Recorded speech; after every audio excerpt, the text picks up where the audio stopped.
Syed katir pongding ya karenging ukin reng walakit unang sarang ya kamin simula palang ngaong ko kunin ay late kip syari kasi syari kibre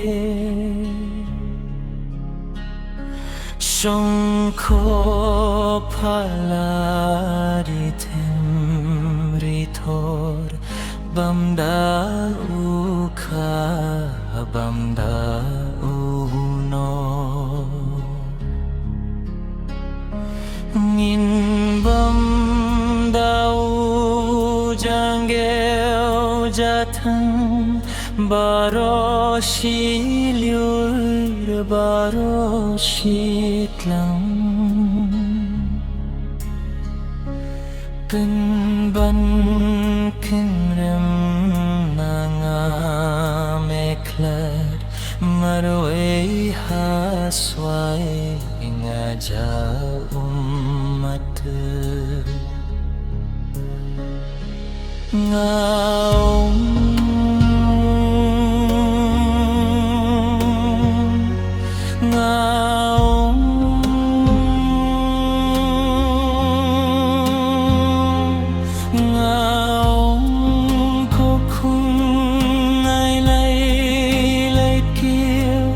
syari kasih syari kibriyo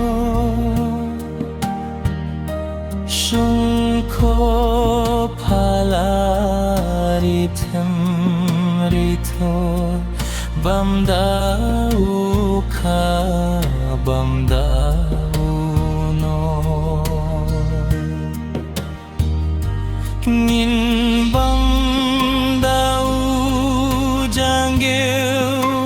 jatang baro shilur baro shiklang kunbang kunrem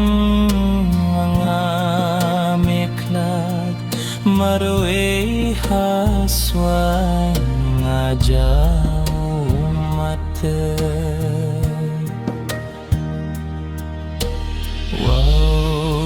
Syed katir pongding ya karenging ukin remreng walakit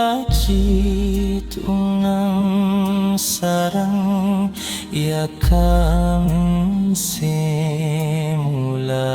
palang ya kamu simula